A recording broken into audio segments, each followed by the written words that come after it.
Hello and welcome to the TinkerMill router table instruction and safety video. We're going to go over some of the different aspects of the router table, some safety concerns, watch outs, things about the router bits and such.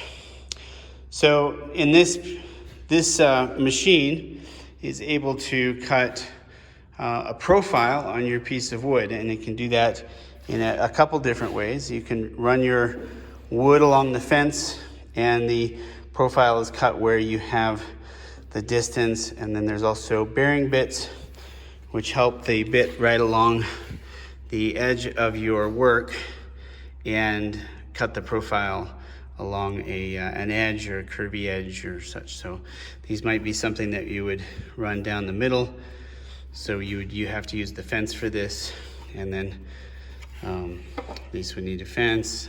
There's some bearing bit that's lost its bearing. There's some random bits on the side here. These are of various conditions and used accordingly. So let's talk a little bit more about the bits. I've got three different kinds here. This is a top bearing bit, or bottom, depending on which way you're looking at it. This is a pattern bit. This is intended to have a pattern that is either taped or glued to your work, and then that bearing follows the pattern, and then that's cutting into the work. Then you have another, just a straight bit that doesn't have any kind of bearing. Obviously, as I said, you have to use the fence for that. Big difference between these two bits is also the shank size. In router tables, you have 1/2 inch and you have 1/4 inch shafts. And to be able to use those two different shafts, we have collets that are different sizes. I don't see them there. They're usually in there. Right now we have them down in the drawer. All right, so these go into here, and then the router bit go into there. So you can see this is the 1/4 inch, that's the 1/2 inch. Surprisingly, you cannot use the 1/2 inch collet on a 1/4 inch router bit. It will destroy the collet.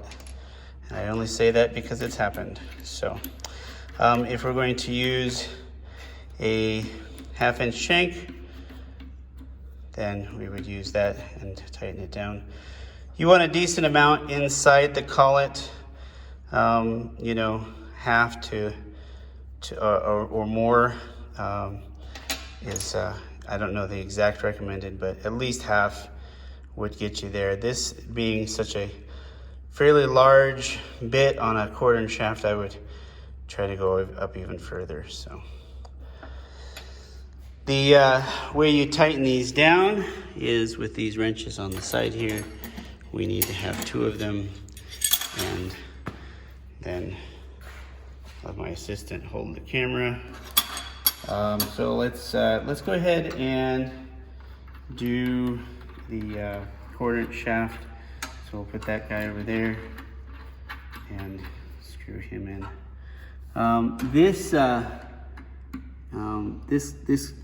You can see this collet is maybe actually a bit damaged.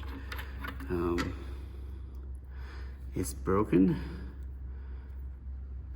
so it's not supposed to be broken. Let's see if I have another one.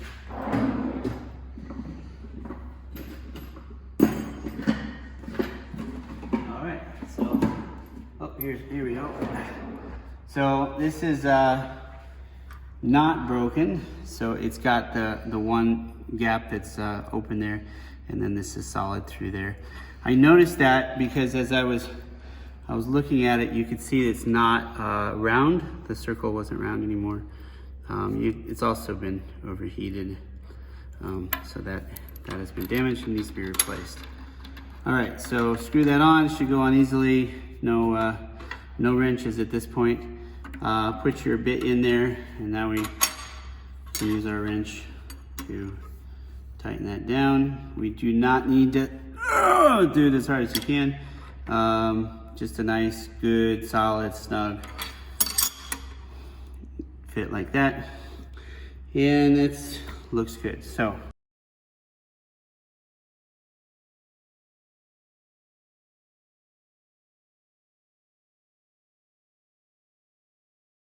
we want to choose a throat plate which is appropriate to our size of router bit. This is a really big hole, and if you're bringing your wood across, you can fall in the hole, so you want to choose a appropriately sized throat plate. So this looks good.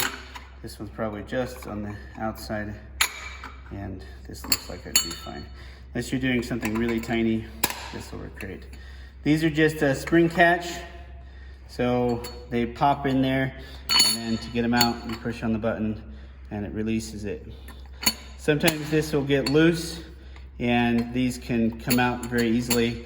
That's not good, so let us know if that starts being the case. We can tweak the little catch and make it so that it's tighter. So looks good right now, so that's good to go. So these throat plates belong in this little cavity back down underneath the machine there. All right, so now we need to adjust for our height.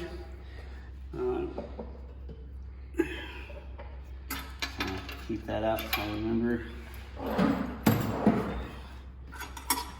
For the height, we have this tool here. It's just essentially an Allen.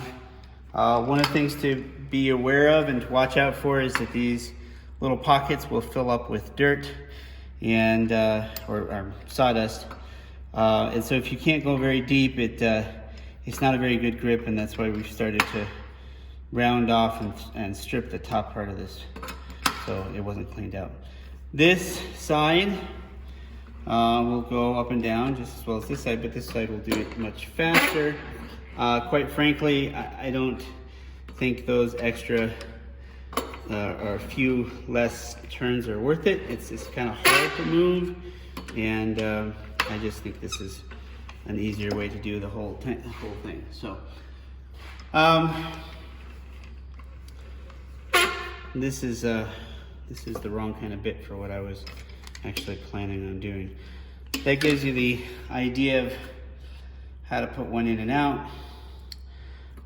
For our spoon demonstration project, we're going to probably want to do a quarter round bit that can round over for our handle.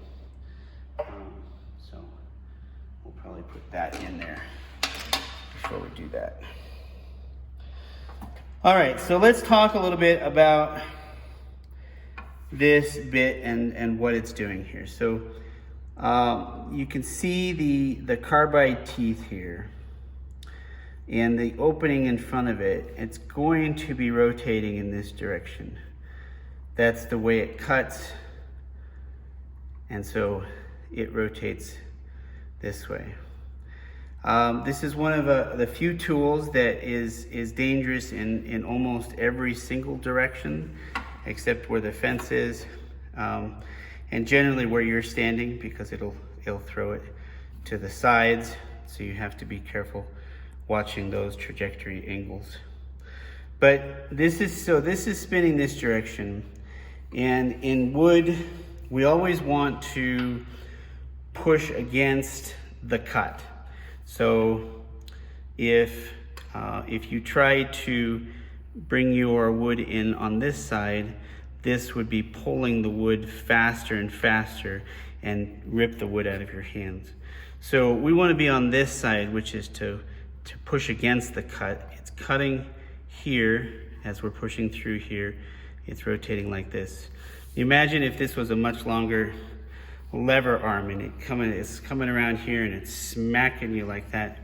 You know, what part you're going to have more control over? The one where you're pushing against it this way, or the one where it's just grabbing it and throwing it? So always work against the rotation.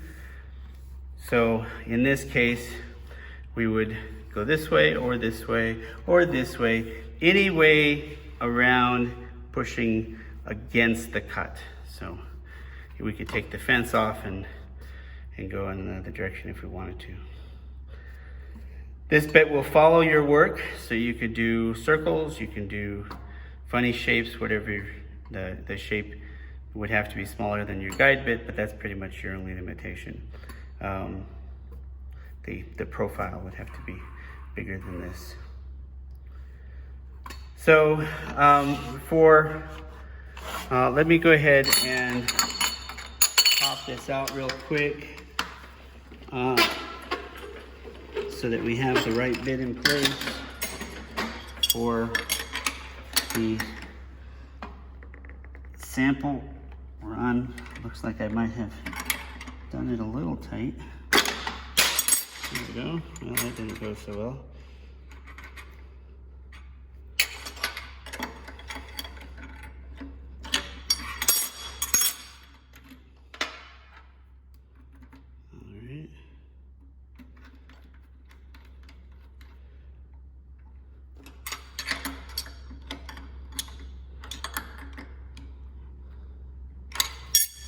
All right, and get a smaller throat plate.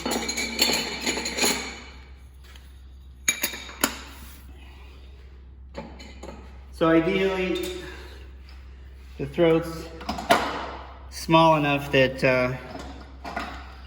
you're not going to have any of your wood be able to fall down into that space. Now, as far as heights,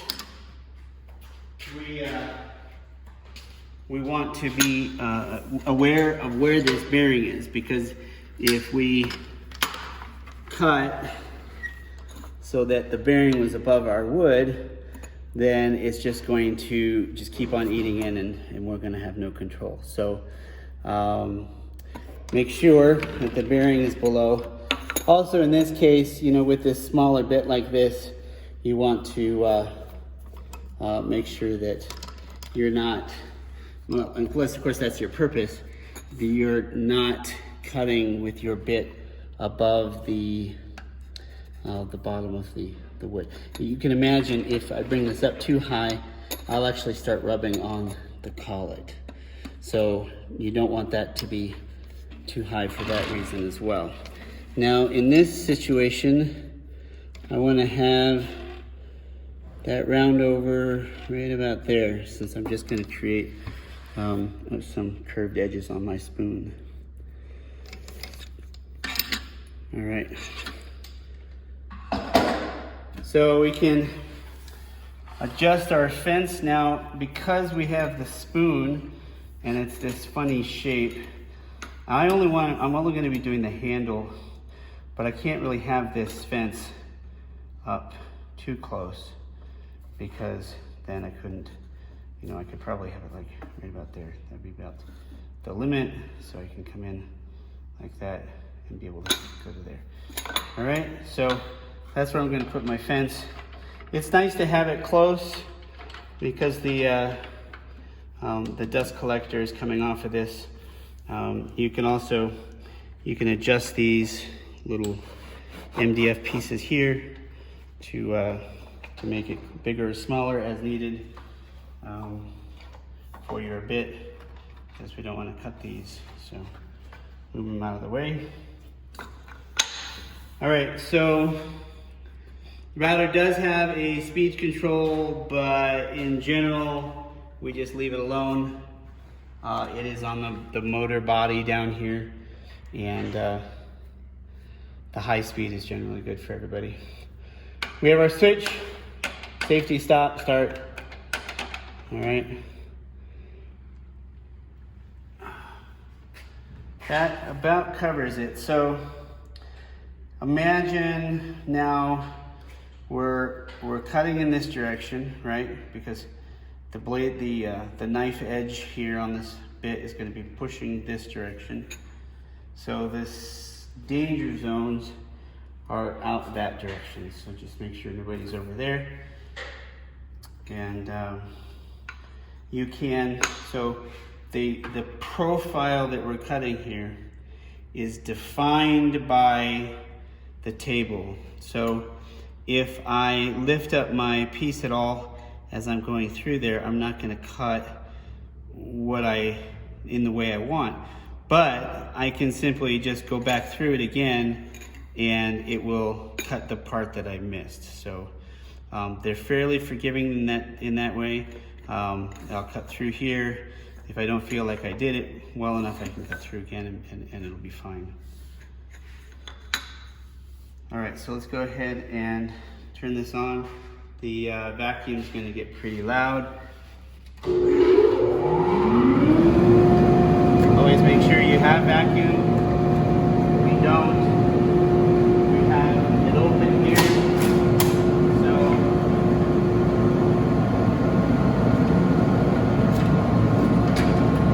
something is wrong. Alrighty, well, we solved our vacuum dust collection issue, so we're now back in business and we have good solid vacuum here. So we're going to go ahead and turn it on, vacuum, and then I'll turn on our, oh, it doesn't work because we don't have it plugged in, which is good because I've been playing with it. So, get it plugged in.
Now that you've seen a little do's and a little don'ts in that particular demonstration, we'll talk about it a little bit. So as the danger part of this whole thing is obviously right here. So when you're bringing your wood across in front of it, you don't want to have your fingers so that they're pushing in that direction as you're crossing it. So it's far better to bring it across with your hands here and then move your hand and place it on the other side so that you can continue going without doing it. Now, there was one point there where I brought it up to the very end.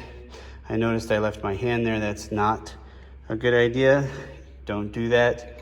So that's a bad example. So follow good practice. When you're bringing it across, move your hands and go across. The other thing to note is that with the router table, the manufacturer says that we should maintain 2 points of contact, one of them being your bit and the other your fence in this case. We did have a little peg here that goes into there that allows you to do that 2 points of contact with much curvier material. We don't have that anymore. But that's essentially, you saw I was pressing on the fence here, and I'm also pressing on the bit there as I'm going across. And then I flip to the other side and I continue my journey. So I'm maintaining that 2 points of contact here and here. Okay, this is what we would call a starting pin. What this allows us to do is maintain support for your piece of lumber while you're entering it into a bearing guided bit, for example. So in this case, I would place it against this pin and then ease it into the bearing. Now without the pin, if you try to put it in the bearing, you could hit it here and then flip it back out. So the pin's a safer way to do this.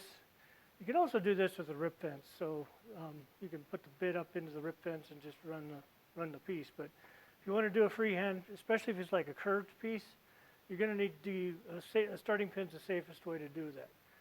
So this is what you would do is you would place it against here and you would ease it into the bearing on the bit. And then as the bit makes your cut, you're running it along the bit, along the bearing now, and then as you come out, because of the direction it's turning, it won't flip your piece back. It'll just move away from there. So I'll go ahead and demonstrate this. I'm going to start with the piece against the starting pin and then ease it into the bearing.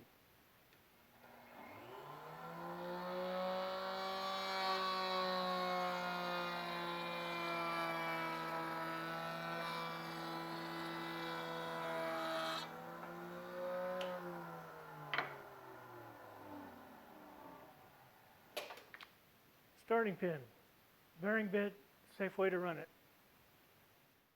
Let's talk a little bit more about straight bits. So if you have something like this that doesn't have a bearing, then you're relying upon your fence to act as your guide, as it were.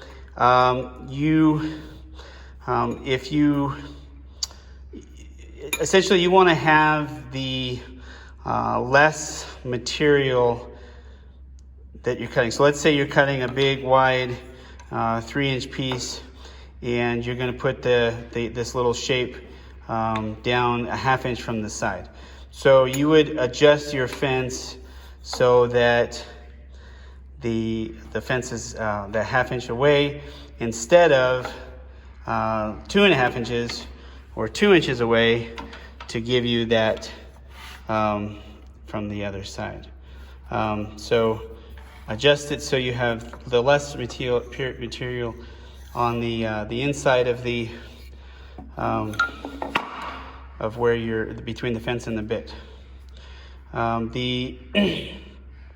It's good to have, if you look at this, and as we're going through, you're actually cutting kind of in both on both sides, but predominantly as you bring this in and that bit turns like this, it is cutting and forcing towards the fence, and that's what we want. If we came in from this other side and this bit was spinning, then and spinning this direction, now we're having our forces as it's hitting the wood, because you're bringing it in, you're moving it that way, and there's very first contact is going to be on that very first edge, and then it's pushing the wood away from the fence. That's not what we want. We always want to be in control, so we want to have the bit pushing against things which are fixed, or pushing against us, which is providing our force and such. So that's kind of the reason in this case we would want to come into this direction with a straight bit like this. You can, if you're feeling inclined, kind of take the bearing, as it were, take the bearing out of the equation and adjust your fence so that it was the same depth as your bearing. One of the advantages of the bearing is that it's going to follow your wood. And I had cut this out on the bandsaw, so it was a hand cut and it was uneven. And if I had not only could I not have done it because of the spoon in here, but if I had any unevenness in my straight piece of wood and went across, then it won't necessarily follow that contour. It's up to you. what you need from that. So to put this away, we're going to take out the throat plate, put that away in its little spot, put away the other one around everywhere. We're gonna bring it up. I think we could use a little lubrication on there. And then we get our wrenches. Ideally, it's not a good idea to put these bits on cast iron. They can be kind of nicked if you're not careful with them. One of the things that earlier when I was having so much trouble, I think I had my wrench up, this bottom wrench up around my upper collet a little bit, and that was causing me some issues. So I am pretty much loose right now, and then when I come, but you'll notice I'm still not going anywhere. Oh shoot. Okay, here's another thing not to do. Make sure you unplug before playing with the bits. So it's not coming loose, and then I have to sometimes wrench it at that last little bit to get it loose. Bits go down, and the tray's over here, and the collet lives on this little pin here. Wrenches, of course, go back in their spot, and our little lifter handle goes there. When we came in tonight to film this shaft was completely loose inside here. There's a couple set screws behind this handle that had to be tightened. This was not mentioned on Slack anywhere, and whoever noticed that the first time should have said something. So whenever you find something out of place, like that collet we found that's broken, please mention it. Some of these stuff is just normal wear. It's this kind of thing is not somebody's fault, and it's far better that we know it, that there's something wrong and we can fix it. That collet was abused. It was overheated, but it should have been noted. All right, so with this little cart has these little casters that can roll around. You are free to roll it around the shop and use it where you need to, but please return it back to its home in this general vicinity. Make sure that when you're done with the tool that you've cleaned it up. I'll go ahead and vacuum this stuff up after I'm done, and then put your stuff away. The big machines like these get unplugged and left unplugged, and then you're good to go. Thank you.